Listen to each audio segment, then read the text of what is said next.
Okay, so in this video, I'll be deriving the Beltrami identity, and the Beltrami identity is an equation that's an alternative to the Euler-Lagrange equation. So if you remember, the Euler-Lagrange equation came like when we had a certain functional and we wanted to find the extreme value of y. We had the equation, which I'll write down, the derivative of f with respect to y minus the derivative with respect to x of derivative of x with respect to y prime is equal to 0. So this is the Euler-Lagrange equation, and we had that if y is an extreme function of this, then must satisfy the Euler-Lagrange equation. And so we can use that to solve for our function y.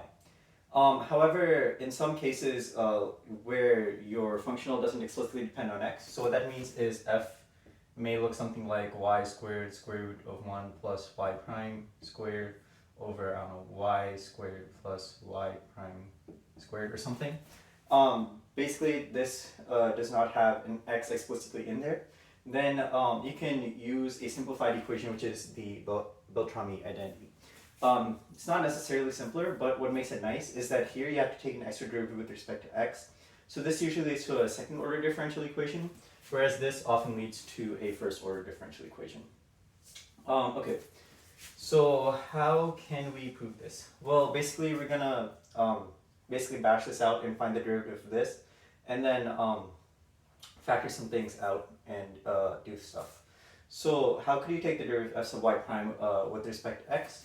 Well, let's say that we have some function g, which depends on y and y prime.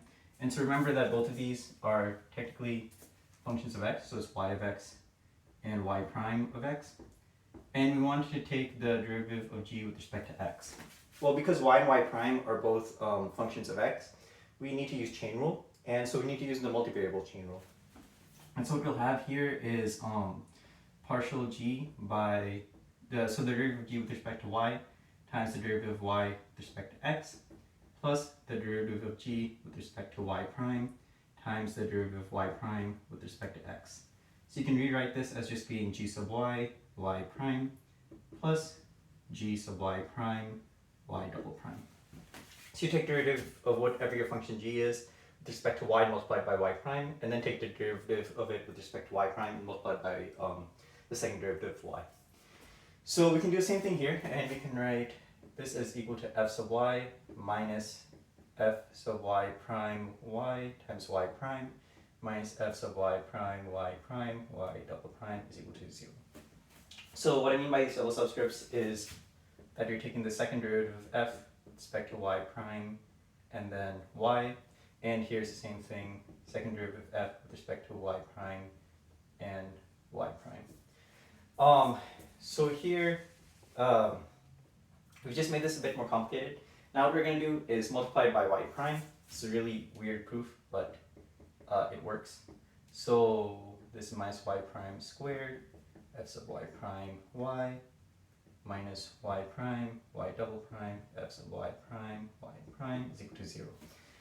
And now our final goal is to end up with something like d dx of f minus y prime sub y prime is equal to 0. And if this is true, then because we have the derivative of some function of x is equal to 0, we must have that f minus y prime f sub y prime is equal to some constant. And this constant we don't know, and it's actually like equivalent to the unknown constant from the second order differential equation. So one of those constants goes into here and makes this into a first order differential equation. So how do you get from here to here? We do one of my favorite things to do, and that is add 0. So what you can do here is see that this has like y prime times the derivative of something with respect to y, which looks like this first term here. So we want to like have the second term as well. So what we can do is say that this is y prime f sub y plus y double prime f sub y prime, and then just subtract off this term. So that'll be minus y double prime f sub y prime minus y prime squared f sub y prime y minus y prime y double prime f y prime equals 0.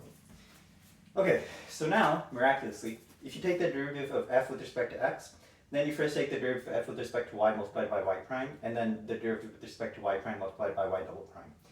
If you want to take the derivative of this with respect to x, then you have to use first product rule to take the derivative of y prime with respect to x, which gives you y double prime f sub y prime. And then you need to take y prime times the derivative of this with respect to x. And so for that, you use this rule.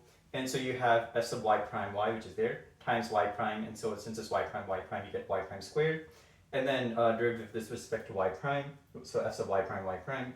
And then multiply this by y double prime, so you get y double prime. So these first two terms give you the derivative with respect to x of f, and these last two terms give you the derivative with respect to x of this term. And so because the derivative of this function is equal to 0, like I said, this must be equal to some unknown constant. So in the next videos, I'll give two examples of solving nice problems using the Beltrami identity.